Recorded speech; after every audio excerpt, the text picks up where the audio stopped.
poder eliminar a nuestros enemigos, primero debemos enfrentarnos a ellos. Tenemos que humillarlos y destrozarlos. La orden que los lugartenientes de Rimuru, que sus principales comandantes habían recibido, era simple: elimínenlos a todos, ejecútenlos, extermínenlos, que no quede nadie con vida. Y ellos, mientras su amado dios estaba enfrentando a dos dragones verdaderos al mismo tiempo, tenían el deber de confrontar a Rudra, el emperador del imperio, y a sus principales peones, sus guardianes personales y los dígitos individuales, cada uno de ellos con el nivel de un santo, tan fuertes como Hinata Sakaguchi o incluso más. La meta es clara, ahora solo hay que ejecutarla. Y de hecho, la batalla hubiera sido bastante reñida y difícil de no ser por el nacimiento de Ciel, la evolución definitiva de Rafael. Gracias a ella y a su constante monitoreo del campo de batalla mediante el pase de alma que Rimuru comparte con todos sus súbditos, fue capaz de intervenir en todas las batallas, ofrecerles a cada uno de ellos el poder justo y necesario que necesitaran para poder enfrentar y ganar a sus enemigos. Por ejemplo, intervino en el corazón de Agera, quien era un demonio al servicio de Carrera, que también curiosamente era el abuelo de Hakuro, precursor del arte de la espada cortaolas, destructora del mal y de los demonios. Le permitió poder transformarse en una espada que pudiera cortar cualquier habilidad definitiva y eliminar a sus oponentes. Ayudó a otro demonio, uno de los principales sirvientes de Testarossa, quien estaba teniendo problemas con Marco, quien tenía la capacidad de imitar las formas de quien éste admirara, tomando la forma del Teniente Kondo, el humano vivo más poderoso de todo el mundo. Tomando solamente el 80% de su potencial, este no era capaz de vencerlo. Pero dentro de sus habilidades también se encontraba la de imitador, y aunque no podía convertirse en alguien más fuerte que él mismo, soñaba y aspiraba en convertirse en el rey demonio Rimuru. Quizás con esta forma, con este poder sería capaz de confrontarlo, pero si él lo detiene para mejorar su habilidad y permitirle obtener lo necesario para vencerlo, y transformándose nuevamente en Agera, el abuelo de Hakuro, y derrotando a este sujeto.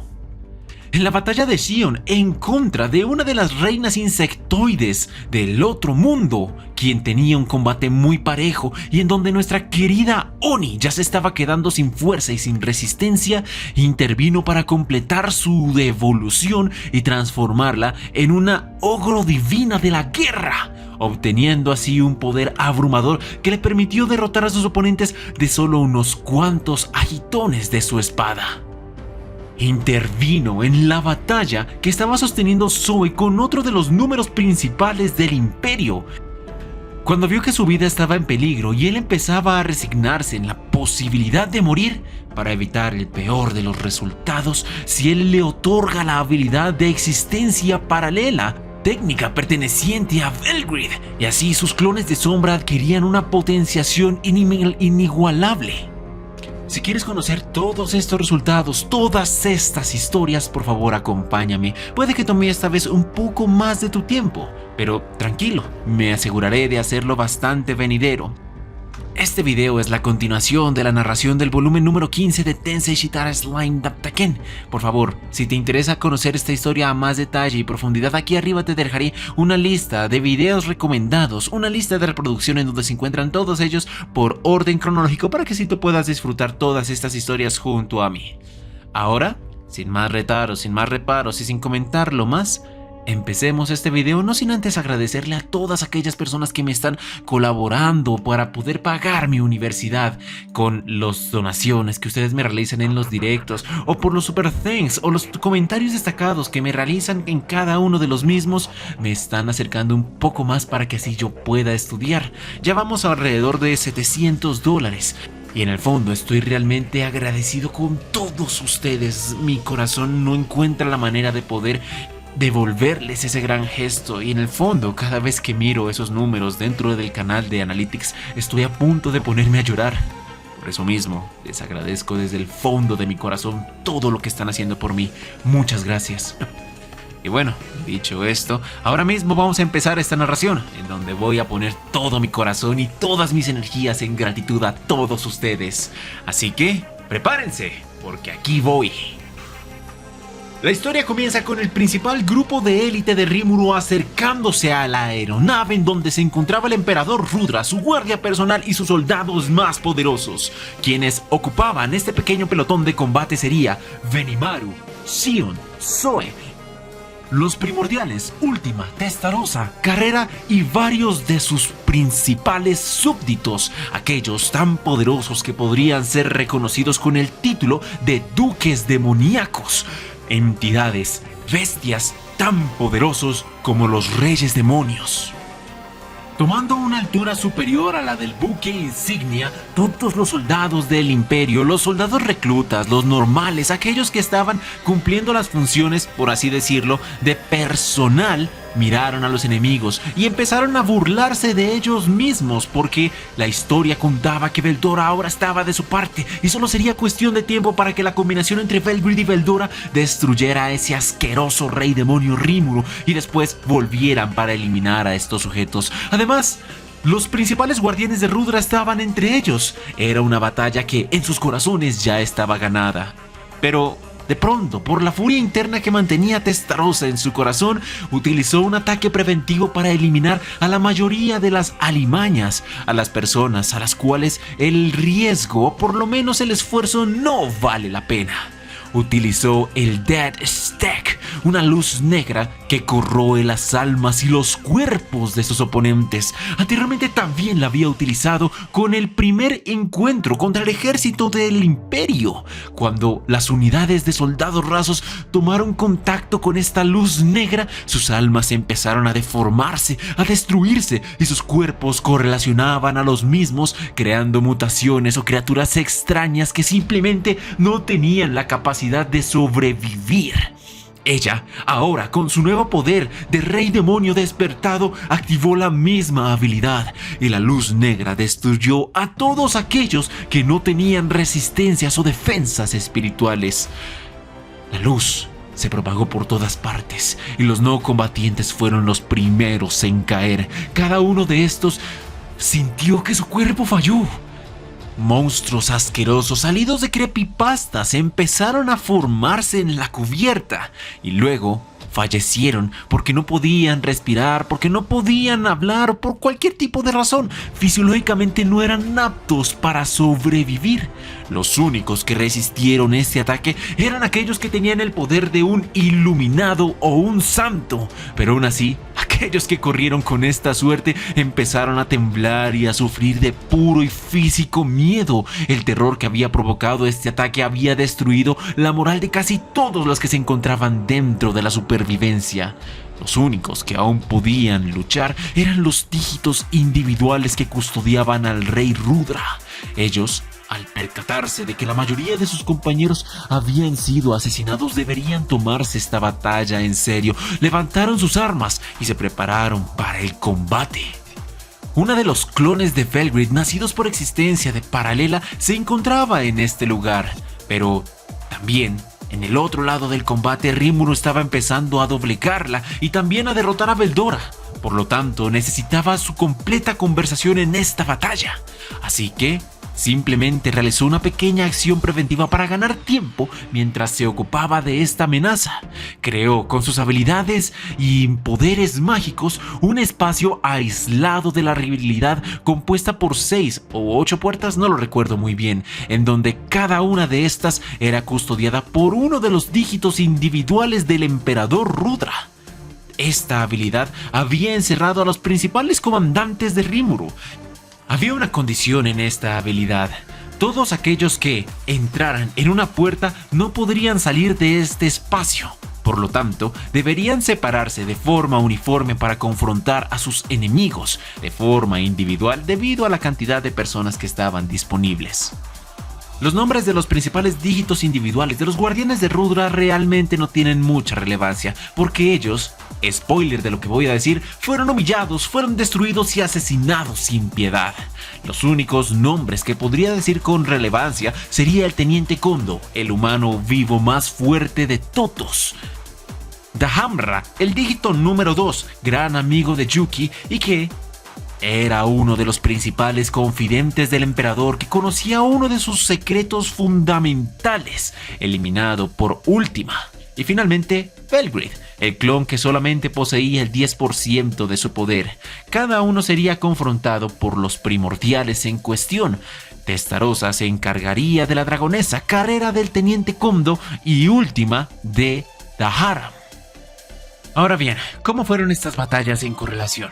Primero hablemos acerca del primer combate, y la persona más relevante de este sería el demonio Agera, quien había renacido como un demonio sin tener recuerdos acerca de su vida anterior. Sabía que era un espadachín y sabía que había dedicado su vida a la espada. Sirviendo a Carrera, fue uno de los principales elegidos para acompañarlos a enfrentar a sus enemigos. Ahora se enfrentaría a un sujeto que realmente su nombre no vale la pena mencionarlo. Fue en compañía de otros 2 sirvientes, una chica que daba gran poder de apoyo y otra de sanación. Una tenía la habilidad de conectar sus sentidos directamente con su señora para que ambos pudieran ver lo que estaba pasando. Carrera podía verlo, y si sentía de que esos muchachos estaban en peligro, inmediatamente entraría por la fuerza y los salvaría, pero tenía plena confianza de que ellos podrían ganar. Aquel súbdito del emperador tenía una habilidad bastante curiosa. Entre más emocionado estaba en la batalla, entre más exaltado se pusiera y entre más emociones pudiera generar, su poder incrementaba. Por eso era bastante mal hablado. Insultaba a los demonios, los cuales mantenían una actitud bastante hedonista, como si no les importara. Pero después empezó a insultar a sus maestras. Carrera estaba escuchando todo eso y después le comentó a sus hermanas sobre lo que estaba pasando. Las 3 se emputaron, las 3 se enfurecieron y le dijeron a Agera y demás muchachos: tienen nuestra autorización para destruirlo, destruyan su alma, elimínenlo de la forma más dolorosa posible. El problema es que era bastante fuerte y Agera consideraba que ninguno de sus movimientos sería capaz de eliminarlo. Su cuerpo, resguardado de un Touki divino potenciado por una habilidad definitiva, hacía que ninguna de sus ataques de espada pudiera lastimarlo o ninguno de los ataques mágicos que los demonios pudiera arrojar lo arañara. Entonces estaban en un punto muerto en donde la preocupación de los mismos se incrementaba cada vez más mientras sentía que sus señoras se enojaban más. Decían que si tardaba un poco más en eliminarlo, seguramente ellas entrarían, lo matarían y después desahogarían toda su furia en ellos por incompetentes. Finalmente ocurrió la gota que derramó el vaso. Ese sujeto insultó a Rimuru. Los demonios tienen en alta estima a sus señoras, a los primordiales, a los padres de sus familias, pero tienen aún en mayor estima a su dios, a Rimuru, a la persona, a la entidad que los mismos dioses entre los demonios han reconocido como amo y señor. Cuando escucharon de que él empezó a insultarlo, ahora sí se lo habían tomado en lo personal. Carrera, que estaba escuchando, dijo: muy bien, se pasaron, muchachos, les doy la autorización, vayan con todo, erradíquenlo de la existencia. Y así fue como fue. De hecho, ellos ni siquiera tenían que escuchar la orden. Desde el momento en el que sintieron esas blasfemias a su señor, se prepararon para darlo todo. Agera iba a utilizar una habilidad que tenía guardada bajo la manga para enfrentar al teniente Kondo. Después de todo, ambos compartían el mismo estilo, la misma disciplina de combate, el mismo arte de la técnica rompedora de olas, pero en diferentes variaciones, porque, bueno, son diferentes escuelas. Agera le pidió colaboración a su amiga, quien se encontraba a su espalda. Le pidió que con su mano tocara su retaguardia y así pudiera utilizar su habilidad. Ambos eran espadachines, pero puede que aunque él fuera mejor, ella no se quedaba atrás y tenía una habilidad bastante considerable. Lo que iba a hacer ahora era transformar su cuerpo en una espada, un arma lo suficientemente poderosa para destrozar la defensa de su oponente, aquel que no podía ser lastimado o dañado por ninguno de sus ataques. No estaba seguro si iba a funcionar, pero aquí, la voz del mundo, aquella tan familiar que había sido escuchada en tantas oportunidades, les habló. Por un momento los demonios casi lloran, porque la voz de Rimuru resonaba en sus corazones. Pensaban que el amor de ese amo, el amor de ese Dios los acompañaba hasta en este momento y que aún así miraba, vigilaba sus combates. Por lo tanto, no podían fallar. La voz les decía que les iba a ayudar, iba a alterar la habilidad que necesitaba para poder transformarse. Y así Agera se convirtió en una espada capaz de cumplir su cometido.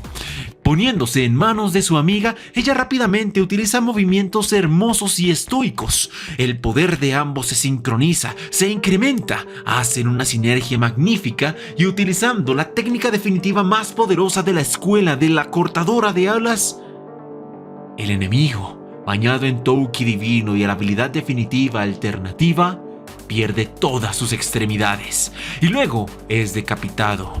Aunque ese sería el fin, aunque esa sería la muerte para algunos, su alma aún quedó dentro de su cuerpo. Los demonios la tomaron, salieron del espacio dimensional y se la entregaron a su señora última, para que ella pudiera disfrutar torturando a la persona que había blasfemado en contra de Rimuru durante miles de años, inyectando un veneno letal que corroía su alma y su espíritu. Durante 1 milenio y un poquito más, ese sujeto iba a gritar de agonía, suplicando el fin, hasta que finalmente la piedad se lo otorgara, su alma se destruyera y él simplemente siguiendo el ciclo de la naturaleza reencarnara como alguien nuevo.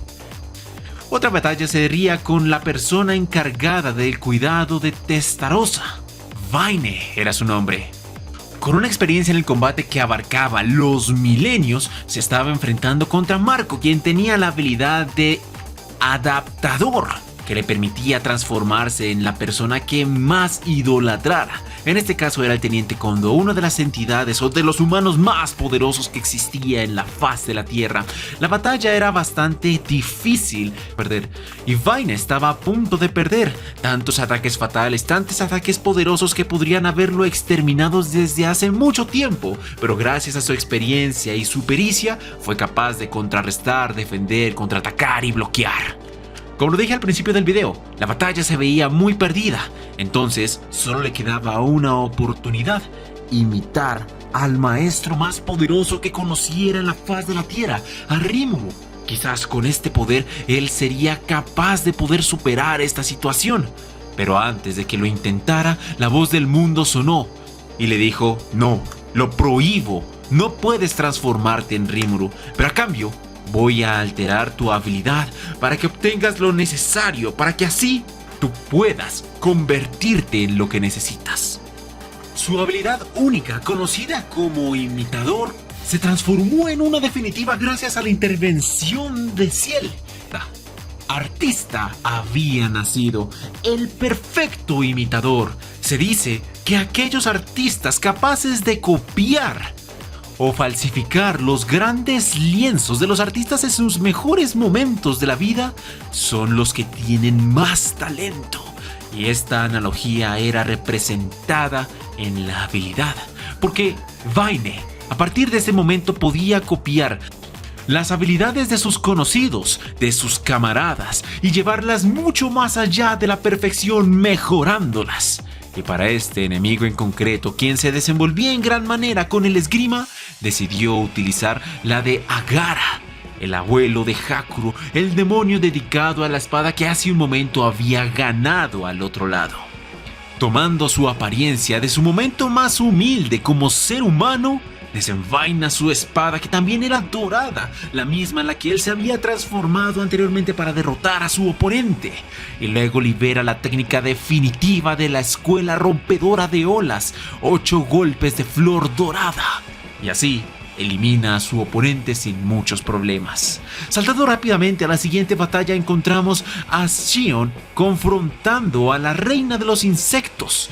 Ella ya se encontraba bastante cansada, pues con sus amplios movimientos de combate había exterminado a ese pequeño enjambre de mosquitos, cada uno con tanto poder comparable al de un rey demonio semidespierto. Gracias a su habilidad Condición Óptima, todos sus ataques eran críticos y de gran alcance, por eso podía mantenerlos a raya, y la batalla, que ya llevaba así varios minutos, las había agotado a ambos. Hubo una pequeña conversación en donde esta comentó el nombre de Rasul y se informó de que ella junto a Ranga lo había derrotado. Quizás podría haber obtenido un poco más de información por parte de ella, pero por el momento era imposible. El combate continuaría y la misma había engendrado otro pequeño ejército desde sus partes íntimas, compuesto por cientos y cientos de insectos de diferentes especies. Xion rápidamente vuelve a tomar su postura de combate con Gokichimaru número 2 y los corta a todos en breves movimientos, sorprendiendo a su oponente. Pero aún así, aún había un as bajo la manga que ella poseía. Aún podía sacrificar parte de su vida, parte de su tiempo vital para incrementar sus poderes de una forma magnífica e infinita. Cuando esto ocurrió, Xion empezó a tener problemas. Sus habilidades ahora no podían eliminarla, no podían lastimarla. Aquí Ciel interviene y le dice que debería pensar un poco más en sus ataques, debería planear, meditar y mirar qué es lo que funcionaría para poder obtener la victoria. Aquí hay un pequeño flashback en donde cuando ella escuchó la voz de Ciel, recordó el momento en el que Rimuru despertó como verdadero rey demonio y recordó el momento en el que él le hizo varias preguntas acerca de qué es lo que deseaba para poder evolucionar. En aquella oportunidad ella no pensó tanto y dijo: cualquier cosa que Rimuru quiera está bien para mí. Pero ahora, si quería confrontar a su oponente, debería tomar mucha atención a lo que en este momento su maestro o las palabras del mundo le estaba diciendo. Debía escoger con precisión la habilidad que necesitara y la evolución que requiriera. Así, Ciel le dijo que después de analizar el combate lo más óptimo sería evolucionar a una Oni guerrera divina, una raza de entidades espirituales muy extraña y rara en el mundo que casi nunca se ha conocido en la historia. Con este nuevo poder y con esta nueva amplificación en sus habilidades, la batalla se terminó en solo unos cuantos segundos. Xion desenvainó su espada, que ya estaba desenvainada, más bien la levantó sobre su cabeza y luego partió en la mitad a su oponente. Más o menos algo similar pasó con Zoe, quien entró rápidamente a la habitación en donde estaba su oponente, un sujeto que también tenía la habilidad de existencia paralela de Velvet, pero solamente podía realizar un clon. Zoe hace un ataque desde las sombras y le dispara con una Magnum calibre 50 que estaba imbuida por las habilidades de muerte instantánea y muchas otras más, venenos mortales, críticos, etc. Mata a la existencia, se confía y después otra réplica aparece detrás de Zoe cortándole la cabeza. El sujeto, activando sus clones, le da cuenta de que esto realmente era inútil. Mata al sujeto o le da un golpe crítico con su espada apuñalándolo por su espalda. Él, en su último momento desesperado, activa existencia paralela creando varias copias de sí mismas que consumirían su vida. Al menos, si iba a morir, quería matar a Zoe. El chico se dio cuenta de que la batalla iba a ser bastante terrible y de pronto iba a morir. Pero aquí la voz del mundo le prohíbe esto, le prohíbe que esto ocurra y comparte sus habilidades para que así él pudiera desarrollar la misma existencia paralela y pensamiento acelerado de la misma forma que tiene Rimuru. Creando varias copias de sí mismos con existencia paralela, confronta a los ataques multidireccionales que estaban a punto de caer sobre él, sobreviviendo y ganando la batalla. Lo que pasaría después serían los combates más relevantes. Última creciendo, desarrollándose, aprendiendo a utilizar su habilidad definitiva, el señor de los venenos Samael, Carrera confrontando al teniente Kondo y Testarossa revanchándose con Velgrid. Pero estas serán historias, mis amigos, para la siguiente oportunidad. Por ahora, les agradezco su compañía, vuelvo y les agradezco toda su apoyo y colaboración y nos veremos mañana. Adiós, mis chicos.